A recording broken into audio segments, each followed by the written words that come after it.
It's really nice to be here with you all after seeing Field of Mars, which I really loved.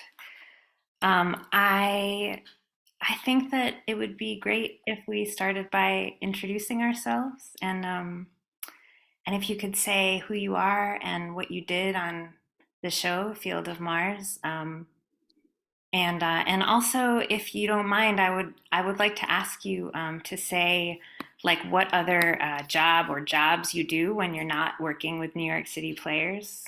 Um, my name's Julia Jarko, and I did nothing on the show except watch it. But I'm a playwright and director, and I have a job which is running the playwriting program at Brown, which is why I'm in the country right now. Um, but yeah, I'm just gonna maybe Stephen, want to introduce yourself? Yes. Hello, everyone. It's good to see some of you again. I'm Stephen Thompson, and what I do this is my first time with the New York City Players, but I am a visual artist, and I also mentor another artist for 15 years, and at the moment, that's about it. Great. Do you want to, after you introduce yourself, do you want to say the name of another person who can introduce themselves so I don't have to keep doing that? I think Richard should introduce himself. Okay. I'm Richard Maxwell, and I'm the director and playwright of Field of Mars, and also the artistic director of New York City Players. And that's my day job. And Katiana is to my left. Hi, I'm Katiana Rangel. For Field of Mars, I was stage manager slash assistant director, and I'm a performer, a director. I do collaborative work mostly. I'm also an educator and yoga teacher, and yeah, I think that's it. And next after is Jem here on my screen. Okay. Jim Fletcher. I go back with the New York City Players a long time, to the beginning of this particular group. And that's a long time ago. 1998 is when I started working with Rich. And that's also when I started acting. And I also, at the moment, work with the Wooster Group. What's that? 99. Was it 99? Oh, I started in 98, and I didn't start with you till 99. Okay, and then I work with the Wooster Group right now, also, but I'm not a full-time member of the Wooster Group. So that's what I'm doing. And Phil, next. Thank you, Jim. Hey, everybody. Phil Moore. Hey, Tori. I've worked. I'm like Jim. I worked with the New York City Players. That was my first start. I think about maybe 11, 12 years ago in ads. And then after ads, we did Neutral Hero, which was amazing. And like Jim, I've worked with the Wooster Group. We're associates, Jim. I think that's what they call us. We're associates. I'm retired from a regular job, and I'm enjoying the New York City Players. Did I answer your question, Julia? Do you need anything? Okay. All right. What do you do in Field of Mars, though? Did you say that? Oh, no, I didn't. In the Field of Mars, I played the character as God, so people come to me now and ask questions.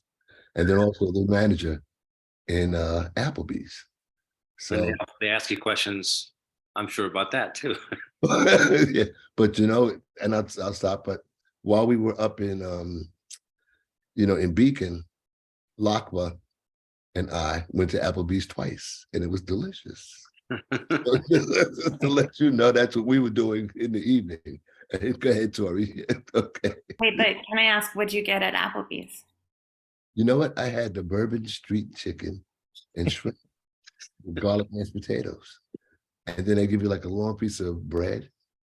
And I'm a butter guy, so I'm like sticking it in the butter and a lemonade. And I had a Hennessy, of course, on the side, but a lemonade was mine, man. It was actually really delicious. We had to go, I think, across the bridge from Newburgh to like Poughkeepsie or something like that. But it was delicious. It was fun.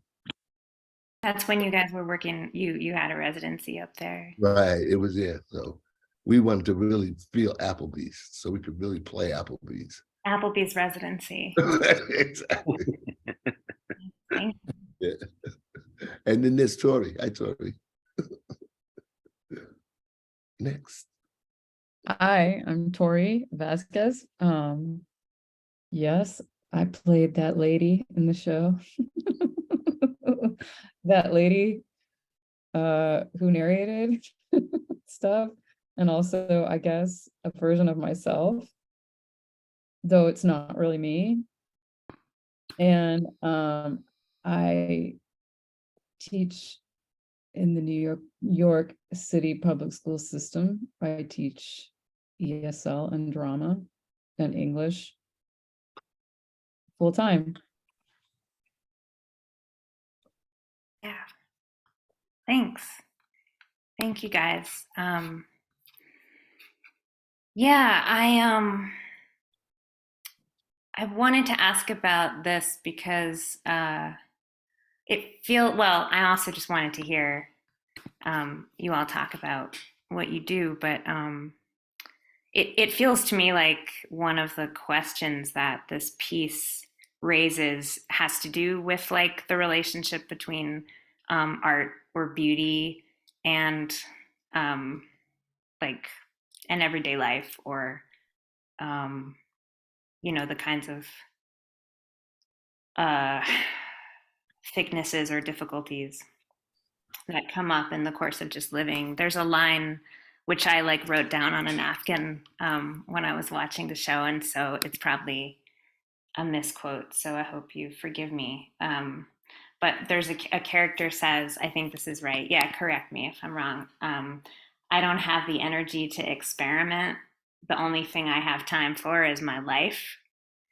And I understood that line to be about, what happens when you are a kind of artist and you get older.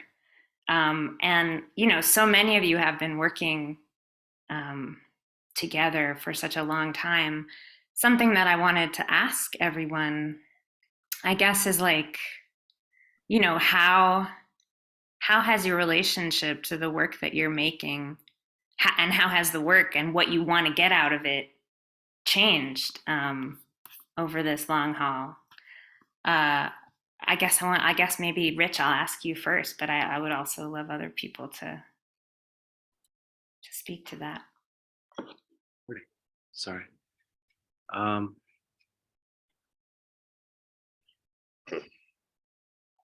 That is accurate.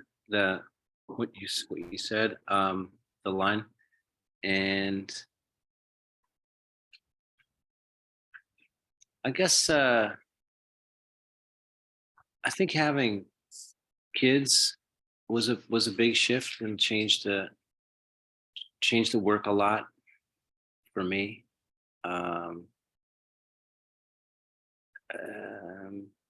Yeah, I think that was a big shift, because then a lot of the thoughts around mortality and stuff that's in the play, I think in part stem from that. Also watching family members pass, like it's just like, I suppose, like that's definitely in the play too.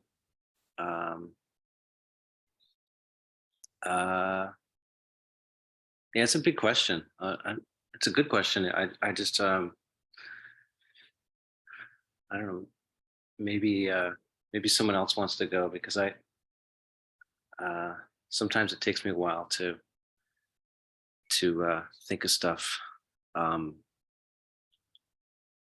am I on the right track here? Is this kind of where you were going with it, with the question?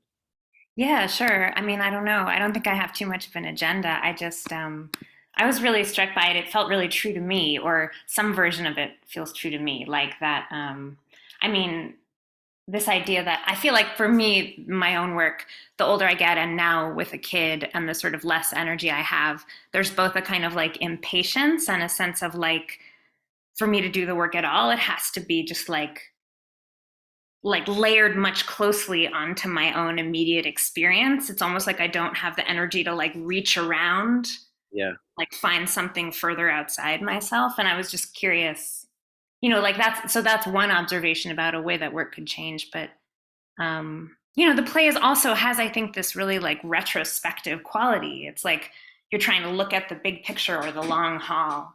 It just made me curious about like, how has this work that you all have been doing, um, and like what you want it to do for you or what you want it to be, how has it changed? Hey, Jillian. Hey, Jill. Jill. Jillian? Hi, Hi, Jill. everyone. Uh, maybe Jillian, you want to introduce yourself? We went around and said what we do, and then Julia asked us what we do when we're not doing New York City play or not in the show, I guess, right? Cool. Hi, I'm Jillian. When I'm not doing this show, I just started my semester. I'm in school. I'm studying theology.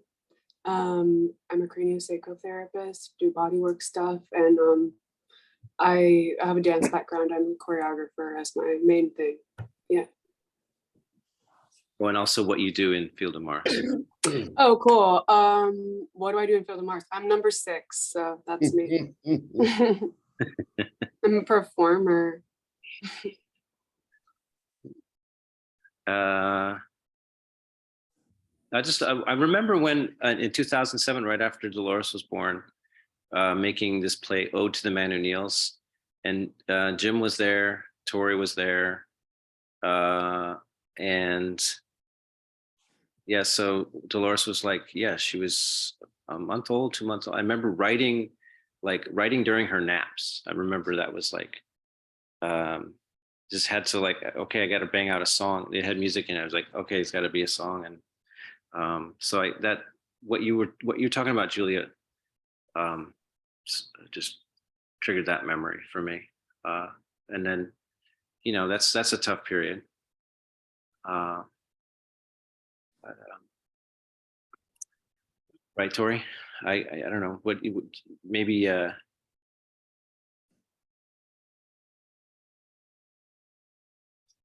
you want to take it from there, Tori? I don't know. Sure. For me, it was not a tough period. It was a different period, a beautiful period. But everything shifted for me. And then we had to start making some choices in our lifestyle. And I'll just say I was always a performer, but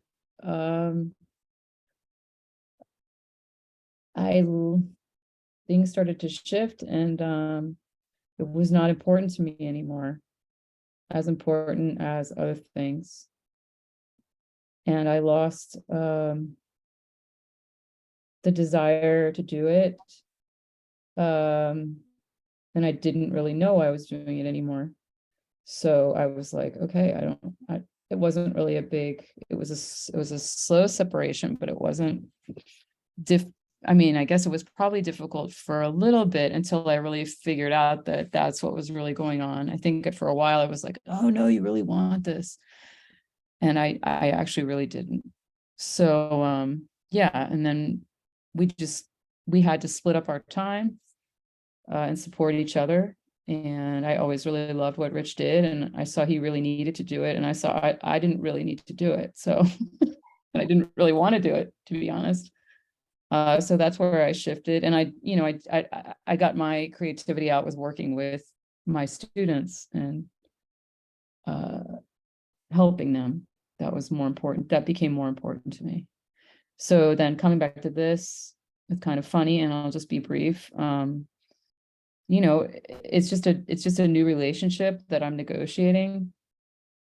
It was hard. Some nights it was great because it's almost like I don't really care anymore. So things are a lot more fluid. But then there would be some nights when I would really care a lot, and then it was a little bit,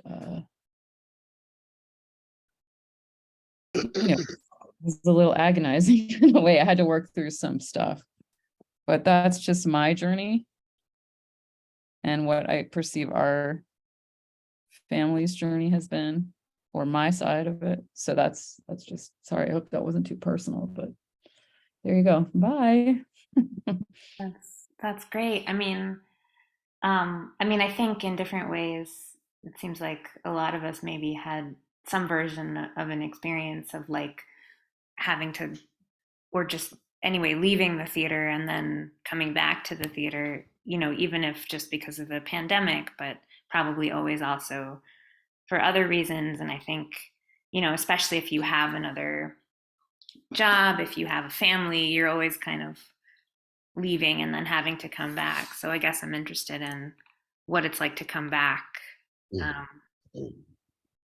what it's like to come back to the theater and what it's like to come back to this project. Um, and This was an incredible cast, I have to say, like probably the best, one of the best group of people like I've ever been around as a whole. Like that was part of what made it so amazing to come. That was part of what made it positive to come back, that it didn't feel like theater in a way. It just felt like a group of people that were, I don't know, there wasn't a lot of ego in the room, which was like beautiful. Sorry, that's all I want to say. thank you. Yeah. Um, I mean, Jim, Phil, you guys both talked about kind of how long you've been working with Rich on this work. I guess I'm curious if you feel like things have shifted either for you as a performer or in the way that you think about what's going on in this work. Phil, I'll jump in for if you don't mind. Uh, it has changed strikingly. There was a time. This is the first time I've done an original piece with Rich in many years. I don't know how many, 4, 5, well before the pandemic, and a full-length original piece from start to finish. Although we did the ITD stuff, and I feel that that there's a whole different relationship between me and Rich, and between Rich and the company, the entire crew, whoever's doing the show. It's a very different thing now. It used to be a kind of almost a sacrament to do your job and let other people do their job, and I liked it a lot. It was cool because there was this kind of autonomy that was cool. And then, you know, with this, it's more like Rich is actually explicitly saying, I need help with this. And so you take ownership of the group. We would arrange our own, we would have a lot of say in how we would structure the rehearsals. That would never happen before. And how, and I would do things totally on my own initiative, involving other actors, which I would never do before. And both ways are great. Before, it was very fruitful to understand the division of labor and to embrace it really strongly. But this is also, I mean, it's just, you do what you have to do. You do it the way you can. And I think the incoming theater division shows were kind of like a bridge for me from this sort of time of not doing much with Rich. Of course, Rich was doing and dealing with other things, and that's his. That's not my place to comment on, but then these ITD shows were like these, is there still something alive here? Is there still something here? And they were so inspiring and blatantly collective, you know, where everybody's writing their own, everybody's contributing to the script actually. So I think this show bears the mark of ITD a lot, not excessively. It's also something completely new. I think this feels like something, I've never seen anything like this show, and I've never done anything like this show. But for me, the thing that has changed the most is not my desire to whether to act or not, or how to act, but it's the change of relationships between these people who I'm so close with. But it's always been governed by those relationships. How we work has always been about that. But we would have never done the workshop in Beacon where we all moved up there because one actor couldn't make it down to New York, so moved the mountain to Muhammad. Although we actually moved up to the mountain. We were right under this amazing mountain. But anyway, that's the big change for me. Maybe we should, does anyone want to talk a little bit about ITD, just for folks who don't know Yeah. what that is? What is ITD? Katiana? Program Tori started. Yeah. Okay. That's Yeah. what does it It was stand the for? one that you did, you know, you did with the kids, with my kids. You Right. know, Okay. That's started with my okay. kids. Okay. So what does it Did- actually stand for? Actually, Jillian was part of the first one. Mm. Jillian helped choreograph a dance. We were working at the kitchen. We loved these shows we made at the kitchen, and we wanted the kids to have more autonomy and not have to talk about school related issues or be school friendly. And we just wanted to see what would happen if they made their own thing, and we gave them a lot of autonomy. And so there was a group of kids that I met with for like 2 years through the players grants. And we wrote, and then Rich had the idea, well, let's bring in some people from the company so they could serve as mentors, because the kids' attendance and punctuality was off the hook and we couldn't really ground it. So then Katiana and Jim and Lapa and then Phil got involved as sort of mentors to the kids, and it started as all their work, and then the adults were actors, and there were these great scenes that they had written about work. And it's funny because this play is a lot about work too, but those initial writings were all about work and like working at Whole Foods and, you know, working as a driver. And then we did that once and then twice, and then they wrote, forget the second year, that was the Conrad year when you came in and acted with Lakba. So we did a lot of like original writing in groups, and then it was all generative, and I guess you would call it, you know, we all came up with devised whatever. And then the third year, they were each assigned, like they each had to write a one act, and it could be singular or in a group. And then they wrote 4 one-act plays, and all the same adults that I mentioned were involved. And then Katiana took over. And then I don't know what happened, because that's when I became a teacher, and Jasmine, and she can take over from there for the past 3 years, right? Yeah, it was 2019 that Jasmine and I were supposed to do to like collectively and collaboratively direct the first show that when Tori was leaving the project, and still we were consulting with Tori for a lot of it. but I think also I was with you at the kitchen and Jillian in the very beginning, when it was like 2 years, meeting on Sundays all day. Yeah, I remember that, writing 2 years just writing. And then I came from there. I'm here now. The second year, I think, was, which took 2 years to make. So we started 2014 and did the show in 2016, I believe.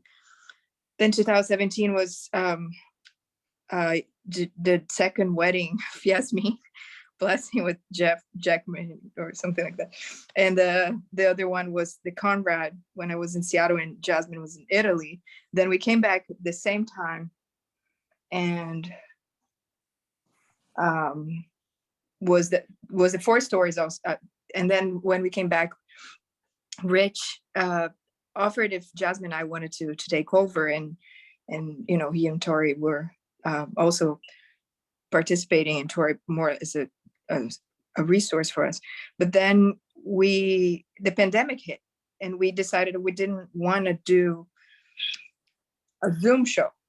So we did an audio interviews with people just to check in how they were doing, basically, and was one interview, and put with a photo. So Jasmine, Rich, and I had several meetings to discuss how that was going to be. And after that, we started getting some residencies at Governor's Island, and some of it for Rich's work. We would share the time with ITD, and then it just naturally, you know, Jillian was super involved from the beginning too, and Michael. So new people came.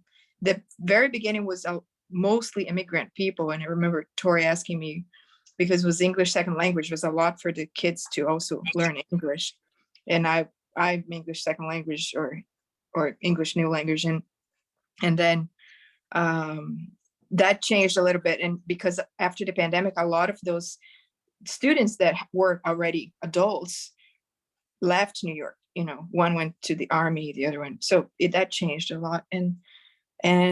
But we continued doing work every year. And after the pandemic, we couldn't find a theater right after. So we were taking the boat every day. And it's so collective that it's really hard to trace the ideas, because everyone was part of how things came about. But we did The Vessel, and then last year we did a show about housing, because we were just meeting and realized everyone had that is a very important subject. And we wrote and collected writings about housing experience in New York, and did in a cottage in Staten Island. So yeah, I think that's a lot of what we were doing when we couldn't do theater, like we were talking to each other.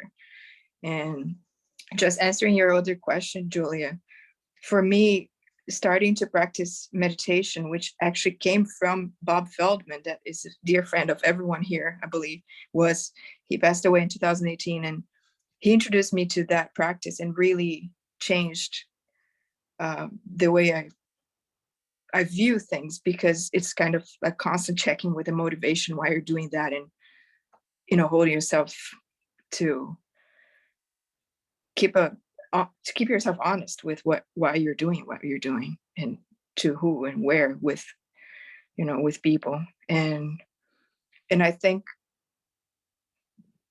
that's, I don't know, I think I'm done.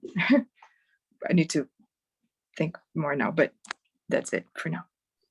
Yeah, thanks. I mean, I'm really curious about this suggestion that that these projects and sort of their experimental form and the kind of experiments of different kinds of collaboration that you guys have been leading could have fed back into this show in some way, even if not programmatically or whatever. And Rich, I'm curious if that resonates for you, or.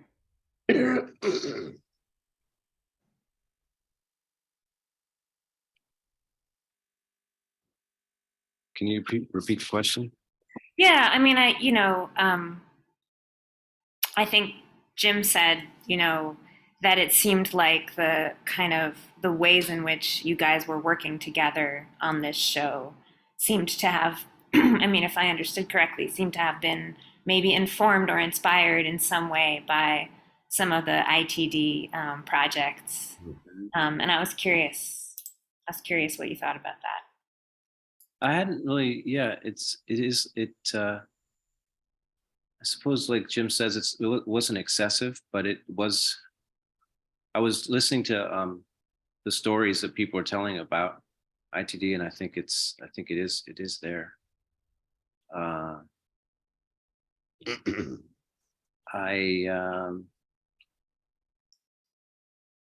think the pandemic. I think about the pandemic and how that affected when there was no theater. I definitely thought about what theater is and what it means and what it if it needs to exist or if it should be.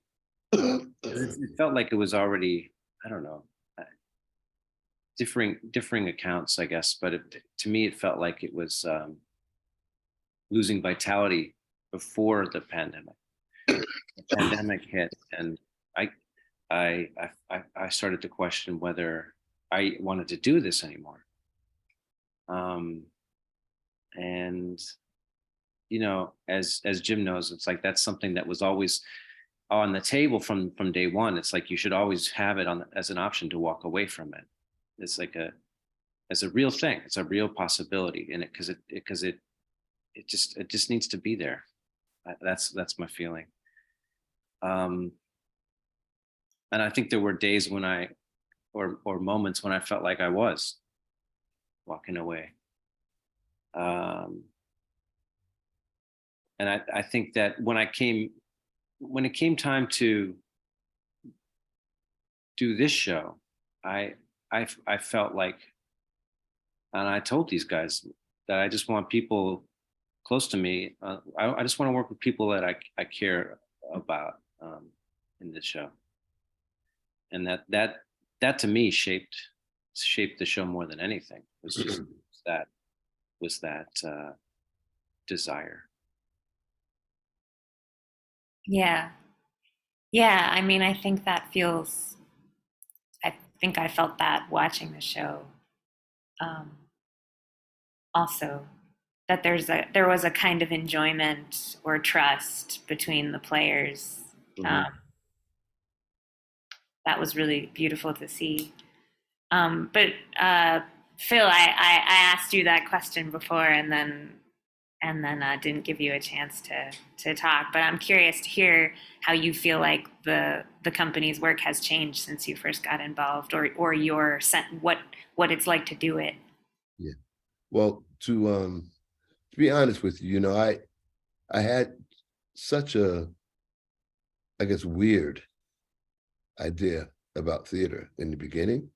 When I started with Rich, I didn't understand because I had a regular job, 9 to 5, had health insurance, everything, but how serious this was. I really didn't understand that this really, really was some serious business. And he taught me that. I'm serious. Just a few times, that I would say things, or then I would speak with Erica, my partner, and she'd be like, "You're an asshole." Excuse me if I could say that. This is what these people do.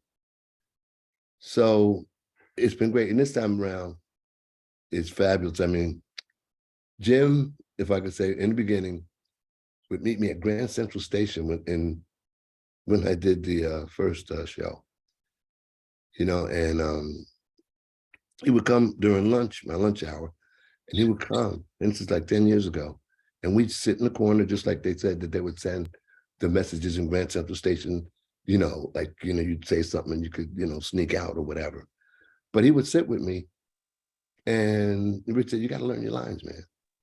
Still have a problem with it, but he still, this show, same thing. He was there. And I just felt like, you talk about the cast, like Troy said, there was no ego. What ego? Are you kidding me? Who had an ego? This was just beautiful people. And I think this worked this time in this show. It was a little different for me because it was a lot more humor that I understood. Okay, in this show. In the beginning, Neutral here was a little different, serious. Not that we weren't serious here, but it's been an experience to, just thank him for having me come back after all these years. It's great. So I've enjoyed every moment. I don't know if I've answered your question, but how's it changed? It's just a great experience to work with somebody like that whose mind is always going. I can't figure that out. But yeah, so it's been good. What were you gonna say? Sorry. No, what were you gonna say? No, I'm I guess I'm just like I want to know what is it about what is it about this work that makes it possible to not bring ego?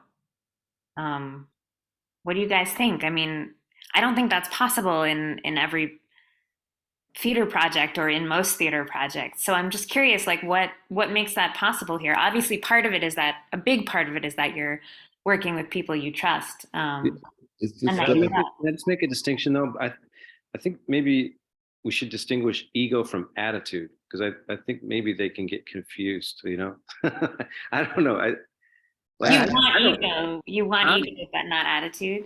No, I think ego is unavoidable. I think there's ego, there's definitely ego. but Um, if there's ego, it's not ego. I think to me, it's respect. Okay, I respect Jim Fletcher. Like if he has ego, it's because I gave him ego. Brian is ego, like Mendez. When we did Neutral Hero, you sent him there one day because you were busy doing something. He came and he directed that. yes, forget about So that. I'll never forget how he just stepped. I give them ego. They don't throw out the ego. That's if that makes any kind of sense. It's just like, no, there's not there. They don't have an ego, which they could, but they don't. So I mean, I don't know if that makes any kind of sense, but attitude, great attitude. We all have attitude. I want to fight Brian every time I see him because he's always got his hands up. But it's just playing, but it's beautiful. I don't know if Julia, if that gets again to your question. These just people who they could have egos, but they don't. So, I don't know who what is ego? Describe ego? What is ego, Julia? What may I ask the question? Well, it's a term, that you guys were using, but I guess what I was hearing is that there's something about a project like this that makes it possible to kind of release certain kinds of worry or kinds of like preoccupation with self or with a kind of like maybe how people are seeing you or what people are thinking about you, that maybe there's a way that it's possible to kind of like release into the work when it's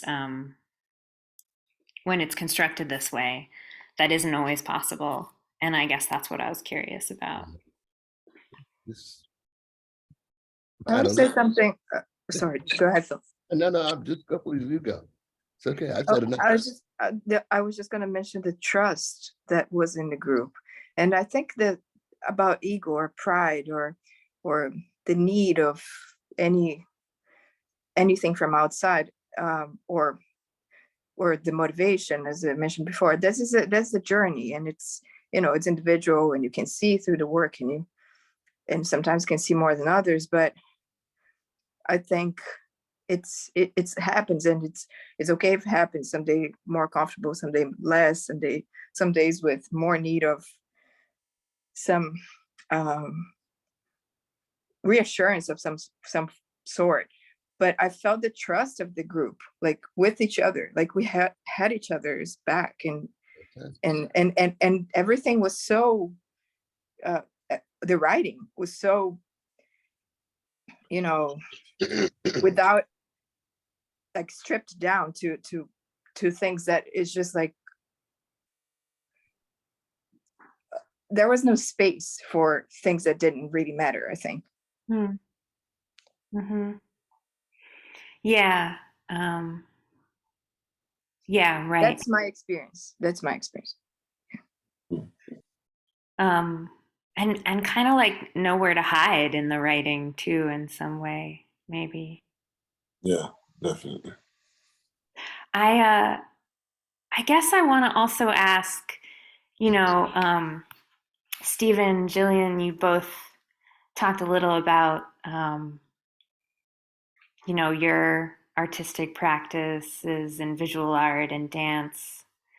Um, I mean, Rich, I know you also have a visual art practice, and um, this play from the very beginning explicitly is talking about um, light and color, um, talking about, there are like references to photography, to movies.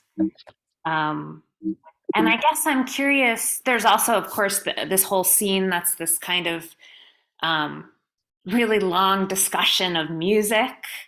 And there's, I think, something that I think I've seen, Rich, in your work before is a kind of like real pleasure in the kind of like masculinity of talking about rock, or of like, you know, music as a way to kind of posture, but also enjoy, like, yeah, being a guy. But I also, I mean, I think I just want to ask this question about, I guess I'm curious both about, um, like, to what degree, Rich, you think this play is kind of about, I mean, you said just now, sorry, I keep interrupting myself, but you said you were sort of questioning whether you need theater. And Tori, you were also talking about that. Like, is theater something that I need in my life? And I guess I'm curious if in this play, all the different ways that you're kind of thinking about other media, like other artistic media, are also ways of trying to figure out what's specific about theater. We're kind of like what are those discussions of other media doing in this play?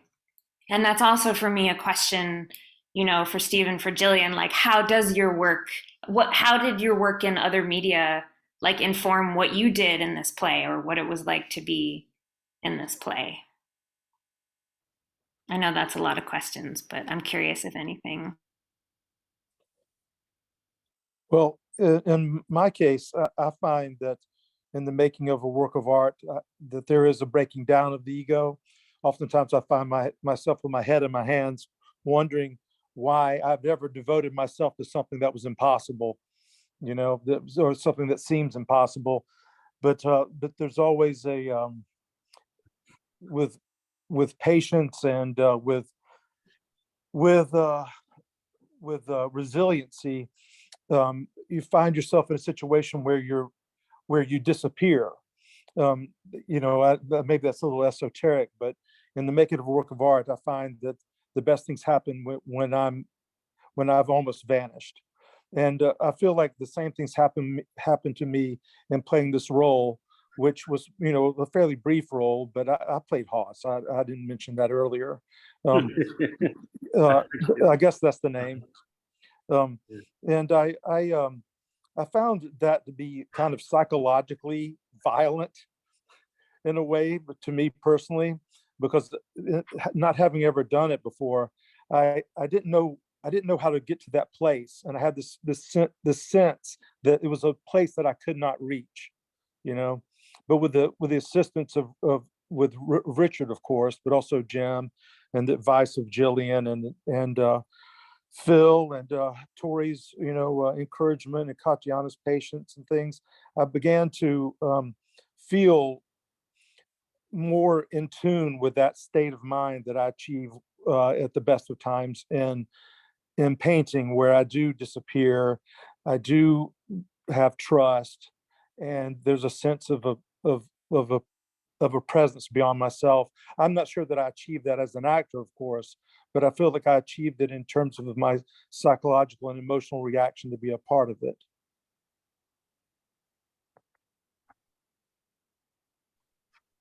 I don't know. I don't know if that was a little hard to follow. I'm not sure. That makes sense. I can follow. I got you. That's cool. Yeah, I mean, I guess I'm always curious about ways that like experiences that we have making other kinds of things that aren't theater can end up guiding what we're looking for when we're making theater. And I feel like that's something, Stephen, that You can't what you help just described. Jillian, what about you? Um, I don't know. I'm not a dancer anymore, but I feel that the way that time feels in my body is important, like a central organizing body in my life, and in my various different like creative processes. And this is a new way of just navigating how to be with people in time on the stage. I didn't think I was going to perform anymore, and I'm learning about it again. So I don't know. I don't have something so like genre specific to say about coming from dance and going into theater. It really doesn't feel that way at all. And I don't think about it that way. And I don't really think about this as theater and my work as dance so much. But I do feel that the thing that I brought from whatever my dance background is this kind of physical relationship to time, and how I can continue to work with that while working with text and speech. And that's kind of been, it's confusing. It's confusing sometimes the way the temporalities relate in me and in with the audience and with other people. But that's something that I'm thinking about. That's what I'm working on, I guess. Does that make sense? Yeah, totally. Rich, what about that question of how this piece is about other kinds of art? Mm.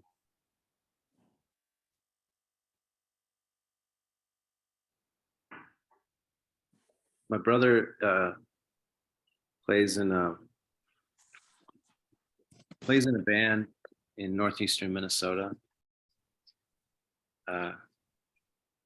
Cowboy Angel Blue, and they play like the casinos and bars up there. And he got me interested in playing guitar when I was a kid. He's 14 years older than me, so I was like, he played in a band called Larry's Country Drifters in Fargo, North Dakota, and that was my first exposure to what it meant to be in a band. And I was able to go watch him play like at the VFW, and even bars. They were pretty loose back then about having kids in a bar. So I remember watching him, and he's a great singer, and a guitar player, and he knows. I feel like he must know thousands of songs by now, and going to see him play at like the American Eagle, or not American Eagle, American Legion, or the Eagles Club, like, and watching people dance to them playing songs that everyone knows. Everyone there knows them and wants to hear them. Hmm. That was it's very moving, as I've gotten older, to watch that ritual. And I started thinking about what it means to play someone else's music for that long, especially having like written songs myself, and felt like the world needed to hear these songs that I wrote. That it yeah, it impressed me, and I feel like a lot of that was channeled into Jillian's character in the play. So music, and then painting. Yeah, painting was I don't know. It's just something that I'm just compelled by uh, painting with oil. It started with portraiture, but then it's moved into like landscape, and it's just something that it's a two-dimensional practice that really hasn't changed thousands of years. It's the same thing. You just take pigment, put it on a brush and apply it on a surface like that. That fundamental basic thing is really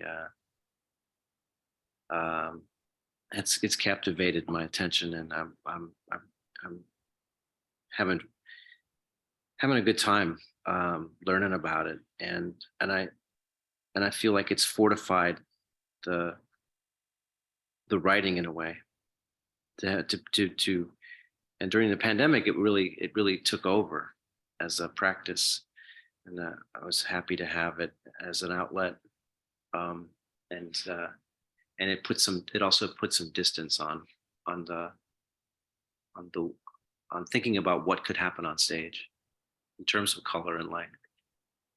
And I think that it's important that we mention Sasha and Kay, Sasha Von Riel, who's done my sets for many years, and Kay Boyce, who's done the costumes. Like I've always liked that conversation, but I feel like with Sasha anyway, it's gotten into like I feel like what I've noticed is that the productions of the plays have gotten more and more, I don't know, they've gotten bolder visually. That's my sense, or maybe more investigative with regard to the visual aspect of it. Thanks.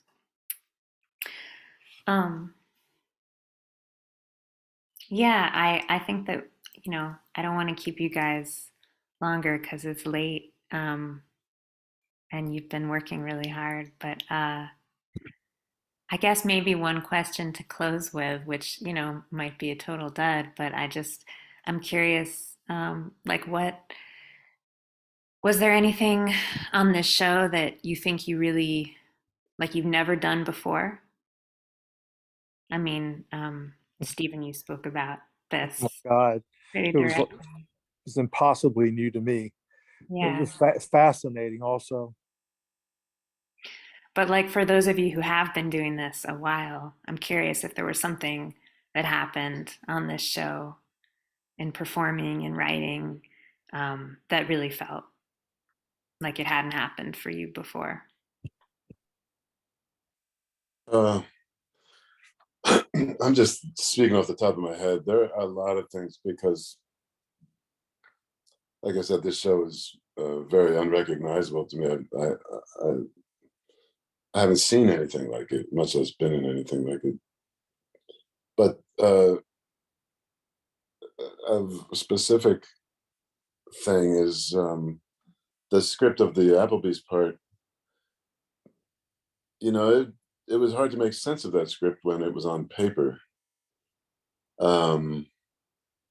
We had to start speaking it out loud. We had to memorize it, but even then, it wasn't in place. You had to memorize it and play it with your other people. You had to memorize the other person's part, and then suddenly you started to realize, you started to find a way for it to become extremely simple, extremely easy to understand.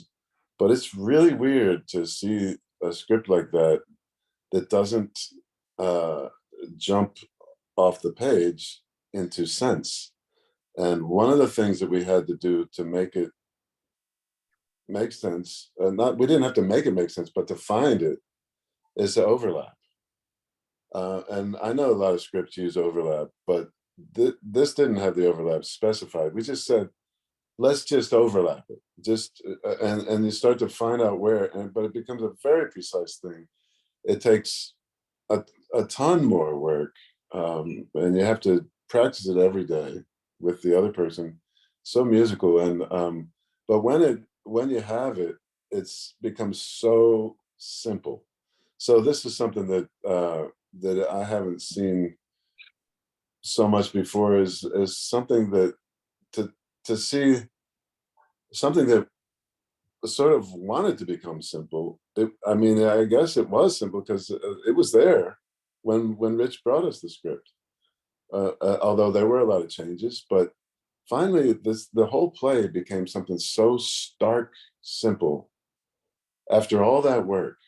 You know, I really love that it takes something like that to find to achieve total simplicity, like bald. It's cool. That's something I've never really seen. Thanks. Well, like I said, I wish that we had another run starting Wednesday next week after the rest we had. I'm ready to go back to work. What am I gonna do? Yeah, I was just talking to Lakba about that, Phil, today at lunch. Yeah. One more week, that would have been. That'd have been one more now, yeah, because now I'm kind of like, oh, okay, this is what we got to do. Okay, this is what Jim meant. This is what, you know, and it's the last show. It's like, oh shit, I'm sorry. It's all this work. Now it's finally clicking, and it's over. So, I'm sorry, Rich, you know, that's all. Thank you, Julia. Yeah, no, thank you. Anyone else? Rich, anything about this play that you tried that you had never done before? When was Maria's time? When was that? When did you do that show? In the fall? We did it in September, yeah. I just want to say that your play was so brave, like what you tackled in terms of the personal subject matter, and it, you know, I can say that about the second, because this was going to be a first act, just a one act play, and until I wrote the second act over the summer, and it was like, as these guys know, I was like, I don't know if we can pull this off. It's not a lot of time. It was already tight with the one act play, you know, just getting that together with the big cast and scheduling and everything. And then it was just like the very like raw personal stuff that I was writing about. But seeing your play, it helped in a way. It helped me. Yeah, it's you know, it's just something about doing the thing that's really uncomfortable, and I appreciate that about what you did. Thanks. Yeah, I mean, you know, the work that you guys do is incredibly important to me. And seeing it last week, I just felt really grateful to be seeing you all in it and seeing it. And, you know, I feel, and I know I'm not the only one of my generation to feel this, just like a really profound allegiance to this company and to, you know, the way that you guys pursue a bunch of the things that you all have talked about tonight. It's really important to me and really important, I think, to a lot of people. So yeah, maybe I'll just close by thanking you all for doing that, and also for talking tonight. Thanks, Julia. Yep, thank you. Julia, Thank I you, Julia. just want to mention one thing. Sorry, came later to me that one thing that never happened for me is to be able to feel so strongly the presence of people that are no longer physically here with us with this play, like without saying their names, but they are there, like so present. And I would see another one and another like the more I saw the show, the more I felt the presence of these people, and very close people to many of us. So it still is a discovery, and beyond talking much about it, is like being there. Was extremely powerful for me. Yes, sorry that I interrupted the end. No, that's amazing. Thank you. Yeah, thanks again, and good night. Good night. Right. Night, everyone. Thank you. Good night. Love all you guys.